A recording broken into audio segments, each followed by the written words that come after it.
नमस्कार। चलिए आज एक सफर पर चलते हैं, हमारे अपने सौर मंडल के एक शानदार सफर पर। जानेंगे कि आखिर ये बना कैसे और इसके हर कोने में, हर ग्रह में क्या-क्या राज छिपे हैं। आइए मिलकर पता लगाते हैं। तो इस सफर का हमारा रास्ता कुछ ऐसा रहेगा। सबसे पहले देखेंगे कि हमारे सौर मंडल का जन्म कैसे हुआ, फिर हम मिलेंगे चट्टानी दुनिया से, उसके बाद गैस और बर्फ के बड़े-बड़े ग्रहों की सैर करेंगे, हाँ, और प्लूटो की कहानी को भी समझेंगे, और आखिर में इस विशाल ब्रह्मांड में हमारी जगह क्या है, इस पर भी बात करेंगे। तो चलिए शुरू करते हैं।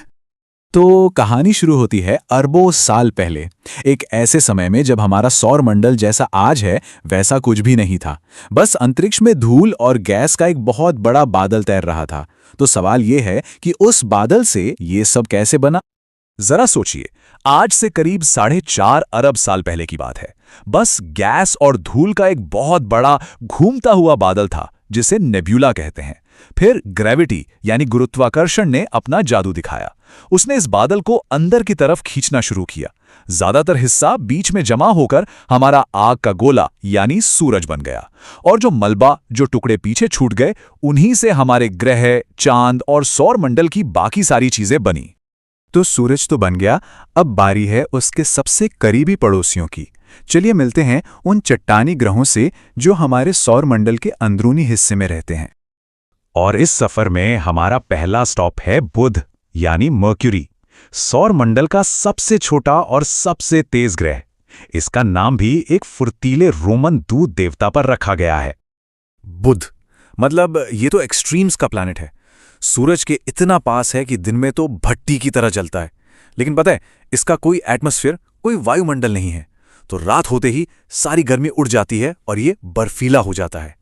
और हाँ, ये सौर मंडल का सबसे तेज रनर भी है। सूरज का चक्कर बहुत तेजी से लगाता है। बुध से आगे बढ़ते हैं और पहुंचते हैं शुक्र पर। वैसे तो इसे अक्सर पृथ्वी की जुड़वा बहन कहते हैं, लेकिन ये एक ऐसी बहन है जिससे कोई मिलना नहीं चाहेगा। इसकी सतह मतलब बिल्कुल नर्क जैसी है। यहां एक मजेदार पहेली है। सूरज के सबसे करीब तो बुध है ना, लेकिन सबसे गर्म ग्रह शुक्र है। ऐसा कैसे? वजह है इसका बहुत ही घना कार्बन डाइऑक्साइड का एटमॉस्फेयर।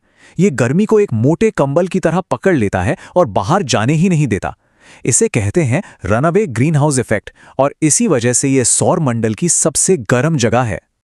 चलिए अब आते हैं अपने घर पृथ्वी पर, हमारा खूबसूरत नीला ग्रह।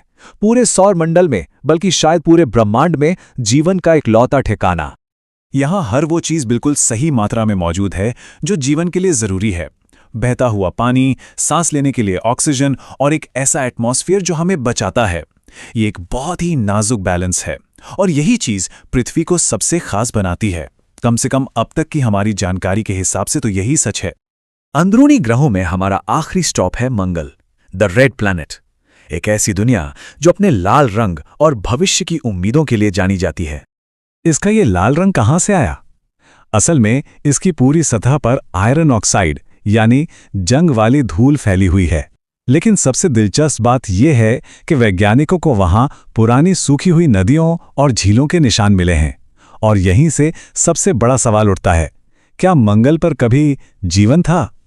इसी सवाल का जवाब ढूंढने हमारे रोवर्स जैसे क्यूरियोसिटी और परसिवियरेंस वहां काम कर रहे हैं। तो अब तक हमने चट्टानी ग्रहों की सैर की। अब बेल्ट बांध लीजिए, क्योंकि हम सौर मंडल के बाहरी गहरे हिस्से में जा रहे हैं। यहां राज है बड़े बड़े दैत्यों का, गैस और बर्फ के बने विशाल ग्रह जिनकी दुनिया हमारी दुनिया से बिल्कुल अलग है। और इन दैत्यों में सबसे पहला और सबसे बड़ा है बृहस्पति यानी जुपिटर। इसके साइज का अंदाजा बस इसी बात से लगा लीजिए कि हमारे सौर मंडल के बाकी सारे ग्रह सारे के सारे इसके अंदर समा सकते हैं।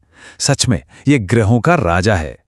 और पता है, बृहस्पति सिर्फ बड़ा ही नहीं है, ये एक तरह से हमारा बॉडीगार्ड भी है। इसकी ग्रेविटी इतनी ताकतवर है कि ये कई खतरनाक एस्टेरॉइड्स को या तो अपनी तरफ खींच लेता है या उनका रास्ता बदल देता है, जिससे वो हम तक नहीं पहुंच पाते। और वो जो इस पर एक बड़ा सा लाल धब्बा दिखता है, वो एक तूफान है। एक ऐसा तूफान जो 300 साल से भी ज्यादा समय से चल रहा है और हमारी पूरी पृथ्वी से भी बड़ा है। बृहस्पति के बाद आता है सौर मंडल का गहना शनि, वो ग्रह जो अपने खूबसूरत और शानदार छल्लों यानी रिंग्स के लिए जाना जाता है।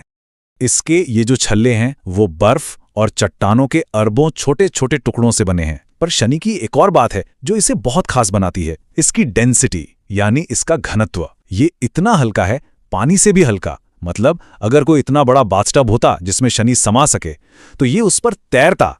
कमाल है ना। चलिए अब मिलते हैं सौरमंडल के सबसे अजीब ग्रह से, अरुण यानी यूरेनस। ये एक बर्फीला दैत्य है, पर इसकी एक बहुत ही अजीब आदत है, ये लेटा हुआ है। जी हाँ, ये अपनी साइड पर लुढ़कते हुए सूरज का चक्कर लगाता है।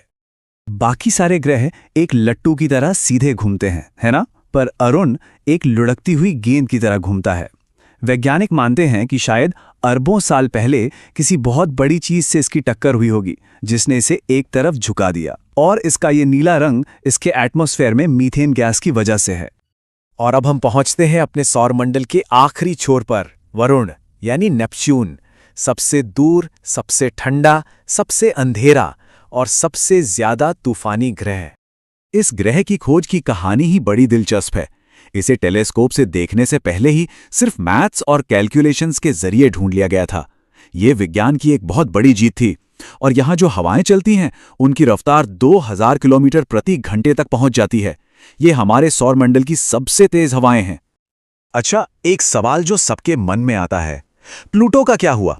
वो अब ग्रह क्यों नहीं है? देखिए, कहानी सिंपल है। 1930 में जब ये मिला तो इसे 9वां ग्रह मान लिया गया। लेकिन हमारी समझ बढ़ी और 2006 में वैज्ञानिकों ने ग्रह होने की एक परिभाषा तय की। एक शर्त यह थी कि ग्रह को अपनी ऑर्बिट, अपने रास्ते को साफ रखना होता है। मतलब वो इतना बड़ा हो कि आसपास की छोटी मोटी चीजों को हटा दे। प्लूटो ये शर्त पूरी नहीं कर पाया, इसीलिए उसे एक नई कैटेगरी में डाल दिया गया, बौना ग्रह या ड्वार्फ प्लैनेट। तो चलिए इस पूरे सफर का एक फटाफट रिकैप करते हैं। अगर अवार्ड्स दिए जाएं तो सबसे बड़े का अवार्ड मिलेगा बृहस्पति को, सबसे छोटे का बुध को, सबसे गर्म का शुक्र को, सबसे सुंदर बेशक शनि को, और एकमात्र ऐसा ग्रह जहां जीवन है उसका अवार्ड मिलता है हमारे अपने घर पृथ्वी को। तो हमने अपने सौरमंडल की सैर तो कर ली, लेकिन ये तो बस हमारा एक छोटा सा पड़ोस है। ब्रह्मांड तो इससे कई कई ज्यादा बड़ा है। तो ये सवाल तो बनता है कि क्या जीवन सिर्फ पृथ्वी पर ही है, या ये बस पहला ऐसा ग्रह है जिसे हमने खोजा है? क्या पता कहीं और भी जीवन हो जो बस खोजे जाने का इंतजार कर रहा हो। ये एक ऐसा सवाल है जो हमें हमेशा और जानने के लिए प्रेरित करता रहेगा।